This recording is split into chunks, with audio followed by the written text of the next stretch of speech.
Do is pay attention to what your legs and feet are doing to compensate the whole way down. What are you noticing? The floor's a lot further than you thought it was. Now, have a seat for the last time before you get your break. Now, what I want you to realize is you lose depth perception. And what everyone in this room with normal abilities was able to do is compensate. The whole way down, your feet were going, whoa, whoa, hang on, ooh, further than I thought. Okay, hang on. The reason that's happening is there are messages going from your feet to your brain and your brain to your feet, and your feet to your brain and your brain to your feet that say, whoa, upright. Be careful. That's where gravity is. Guess what? Because of the brain failure, they can't do that.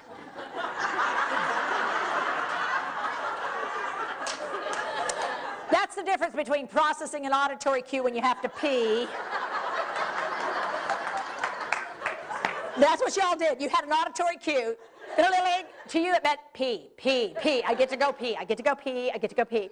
Your brain is all about peeing right now. And the reason that's happening is there's an arc that goes from your bladder to your spine. And right now it's real busy. It's saying, it's full, let's empty it. It's full, let's empty it. And the brain is sending, and you also send a message up to your brain that says, no, not here, not now. You have to wait till you get to the bathroom. Don't leave the group. People will notice. Hang on, just a second. But this is getting to be a problem because this is getting real insistent. And so this part is going, oh, what the heck? Come on, let's leave. And people are now saying, I don't care whether she talks or not. I've got to go pee. Because what's happened is I've called it into the brain, and I've got you paying attention to it.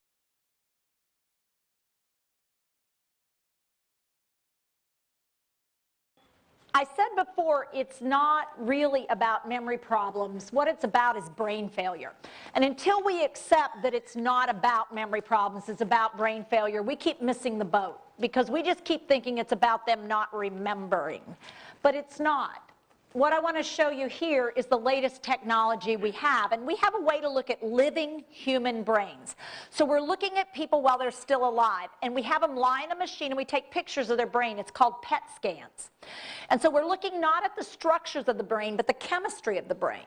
Okay?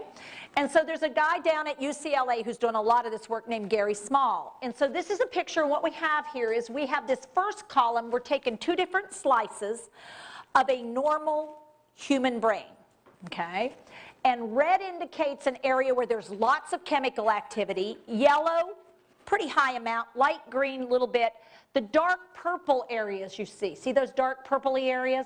That's where you have fluid in your brain. Those are your ventricles. It's good that you need that because it cleans your brain. That's where your cerebral spinal fluid is. Now what you're seeing here, this is the, up here, this is the front of the brain, and this is the back. Front, back. This is a high slice. It's actually a slice right up here in the top. And this one is more of a diagonal down slice. So this is the front of your brain, and this is the back of your brain. Front, back. This is the left side, and this is the right side. Because the person's lying in a machine like this. Now, this is normal. This is early Alzheimer's. In 80% of cases, the person won't yet carry a diagnosis. Because when you take them to the doctor, there's enough still working that they look great at the doctor's office. They can actually do very well at the doctor's office. They also do very well when they go to take their driver's test. They also look really well when family come in from out of town they haven't seen in a while. They also look really good when they go to the lawyer's office and tell them that they want the grandson who's the drug addict down in Montreal to take over the financial management of their stuff. Okay, now what's happening is when they get in those situations, the chemistry of the brain kicks up. And when your chemistry kicks up, you can look good. But the problem is you aren't good. And later on, when the people go away, everything falls apart, and they actually are worse than they were normally because they used up all the chemistry they had to show. But they weren't doing it on purpose. They did it because their brain said, this is really important, you better do good on this. And so the brain goes, okay, I can do that for a short period of time. It's not deliberate, but it's real. And so they really do behave differently when you take them out. They really do behave differently in that situation, not because they mean to, but because of the chemistry of the brain. It's just how it works. Now, I do want you to notice the difference between the left side and the right side. This is less active than this side. But look at the front of the brain. So what we're going to do is we're going to do a little brain tour. You ready? Let me show you another picture first. Okay, this is the real deal. What you're looking at here are autopsy brains. So these are real brains. These come from the University of Alabama, work done by Dr. Richard Powers. And he convinced families to donate brains after people died so we could learn. Okay, and what you're looking at, these are two men. These men were the same age when they died. They were the same size when they died. And they actually had the same measurement around their skull when they died. So what should we see? Same size brain.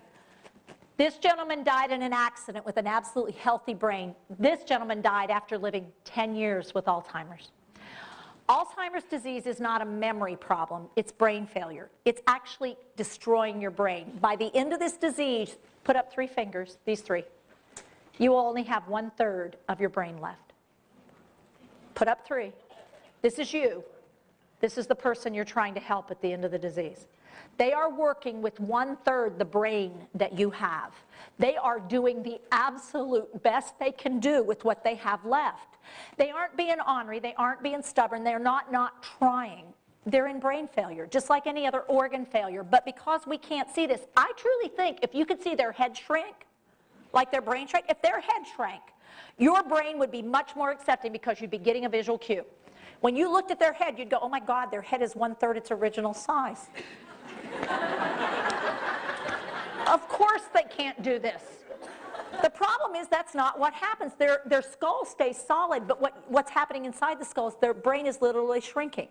Now when that happens, I want to show you something. Take your brain and put it inside your skull. This is how your brain fits inside your skull. Now take your skull and fall forward and hit the floor. What is the skull doing to your brain? Protecting it. Unless you fall really hard or really fast, this skull actually protects it. When you have dementia, late stage dementia, pull your fist back approximately 1 inch from the skull. This is how much shrinkage there is. This is how much space there is between the front of your brain and the skull. Now, fall forward. You end up with a contrecoup head injury because what happens is the brain slams into the front of the skull and bounces to the back because what's in the space here is fluid, really thin fluid. And so a simple fall from a chair can result in a significant outcome for somebody in late stage dementia because there's so much free play in here. And that's where it's really, really important we're paying attention to what's going on because the person with dementia is going to make mistakes. They're sitting like this. One leg is crossed over, the arms are pulled in. Why is that happening? Because the motor strip is dying and the muscles are turned on. They notice something down there to pick up, except all it is a carpet pattern. But they don't know that. They think it's a thing to be picked up. Here's the problem. What did I do? I couldn't not do it. I put my foot out to save myself. It's a protective response. They don't have that. And so they fall forward. They don't even have time to turn their faces. And so they crack right in the front. They break their nose. They break their cheek. And it happened that quick. But what if you had me sitting at a table? Would that have happened? No. Why not? Because I wouldn't have seen the thing to try to pick up on the floor. Who's going to have that big picture, take a look, understand the world from my perspective? You, because I can't do it anymore. Okay? All right, so let's take a look here and let's go through the brain and let's look at different parts. Let's start off, we're not going to start off where everybody likes to start. We're going to start off here. Put your hand to the front of your brain. Now I want you to go, whoa. Whoa, say whoa. The front part of your brain tells you behave yourself. This is your frontal and your prefrontal cortex. This is the part of your brain that tells you behave yourself. This is the part that tells you, yeah, you can do that. No, you shouldn't do that.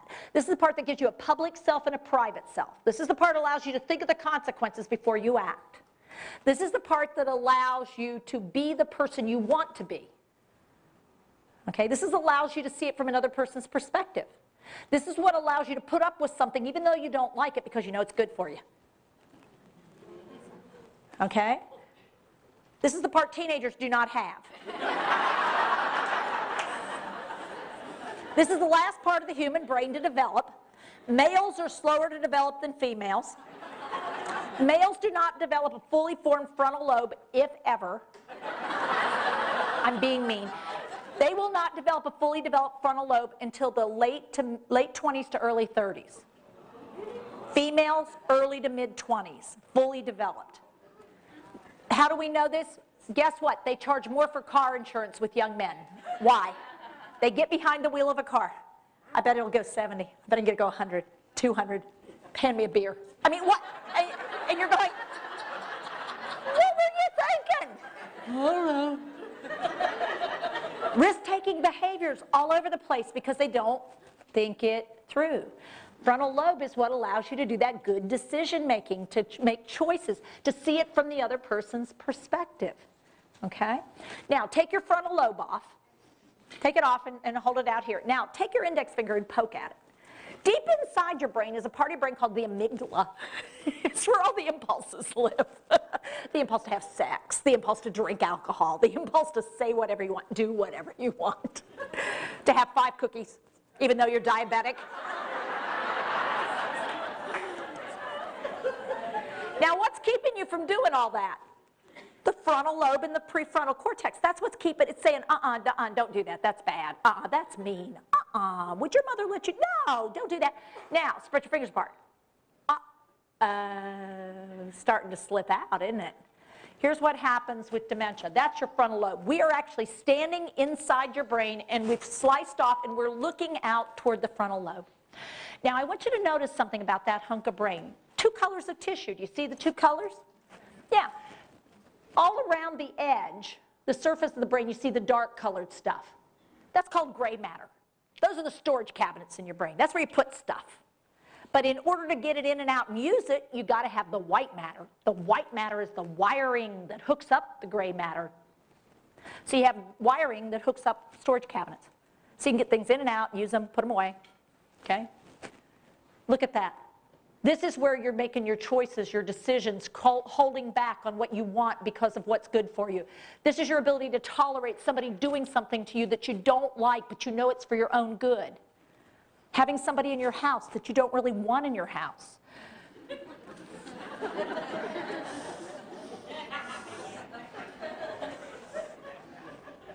Wiring. Take a look down here. That's all the wiring they have left. There's damage, there's huge damage to storage capacity, but the wiring is what really gets in the problem. There's no wiring left. So they can't not react. It's all going to be reactions. It's all coming from the amygdala. So that's basically whatever you cause is what's going to happen. So if you reach out and you try to wipe something off somebody's shirt, you're going to get that. They can't get it. They don't understand. You're trying to do blood checks because of blood sugar problems. I'll pop you. I'll knock the shit out of you. Notice the words I used. Let's come back to those in a minute. So this is where you make decisions. So some people get really impulsive, but where the damage is, the other thing they might get is indecisive. And you think you don't like impulsive until you meet indecisive. Indecisive means I don't know how to order at a restaurant. I pull all my clothes out of my closet and I still don't have anything on. I've got the water started and this started and then that started. I've got food all over the place and I don't know what to do next. I don't know what you want me to do. What do I do? What do I do now? And I get real anxious and I get distressed. And now we start a new behavior that you don't care for. Come on up for just a second. This is the behavior that gets on your nerves, and what you don't realize is why it becomes so dangerous. So you're my caregiver, and I like to be right here. Go ahead and walk. Don't leave me. Wait.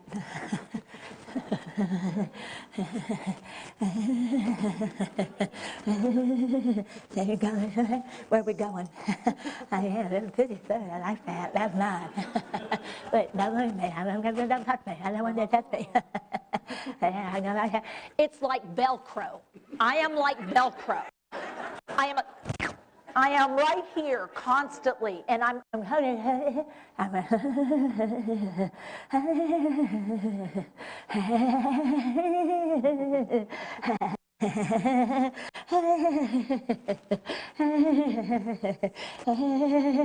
don't go, we're going.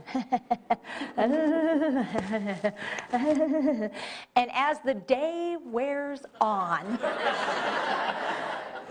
you're finding that your jaw is sort of clenched, and you're like, Teepa, why don't you sit down for just a second? No, I'm okay. And you're like, you tell you what, I'm going to go to the bathroom. You just stay here. So you go in the bathroom, and in just a few seconds you hear, how much longer are you going to be? Open the door. Where are you? Oh, wait, let me in. Please don't leave me, please. Because you become my guide, and I don't, wait, where are you going? Now notice her behavior was like, oh. Now, is she giving me a visual cue? Yeah, the visual cue is what? She doesn't want to be with me. Guess what that makes me want to do? Cling even more, because now where are you going? Please don't leave me, please. And now I don't want you. Now, but here's what's happening to you, and you need to understand what's happening in your brain. When I stay right here, where am I in your vision? In the peripheral. And when I stay in the peripheral, what does that do to your brain? It constantly puts it on high alert, because there's something out there I have to pay attention to. There's something out there. And when I touch on the back of your body, that's a touch that says, oh, what is that? What is that? What is that? And when out of the blue, every now and then your voice hears,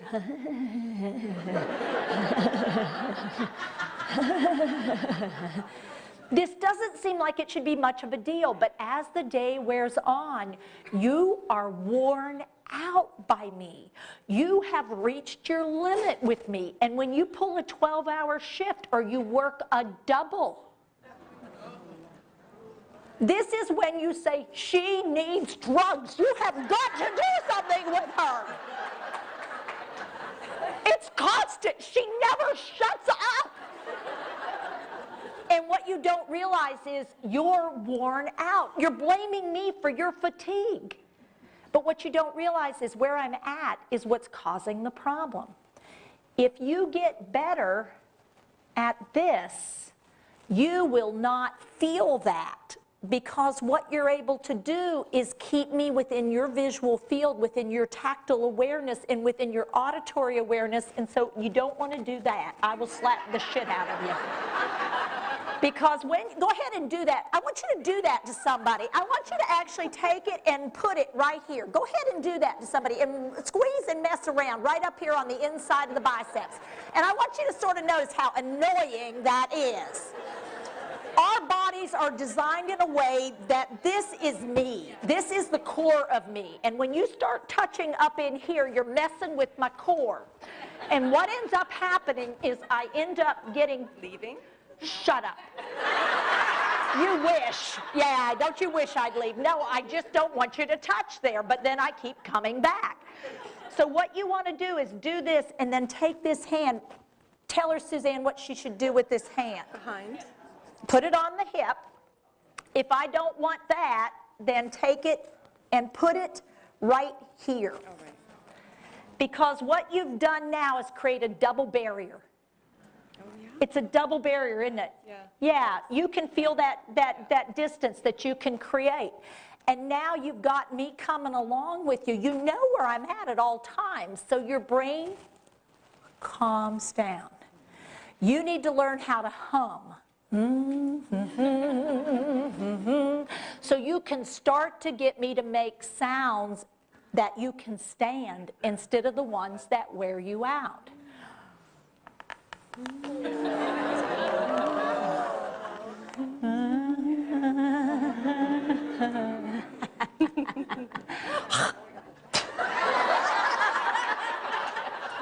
Now we're going to talk about that. That's something I might do. It's just my inability to manage my own saliva. Don't get so bent out of shape. You do need to clean that up, but don't make a big deal of it. And what you need to realize is as you get used to me being in this position, my need goes down because I know where you are. You're giving me input. It's really nice input, and it's not intrusive. You're staying on the edge. You're not bothering me a whole lot, but it's calming you down too. You know, that hand thing, it's not just about me. Y'all have issues too. Your brains are just better designed to cover it up, and I'm the one that ends up with the drugs. I don't understand how you need Valium, and I get it. Okay, so, all right, frontal lobe. Let's take a look. Let's go to another part of the brain.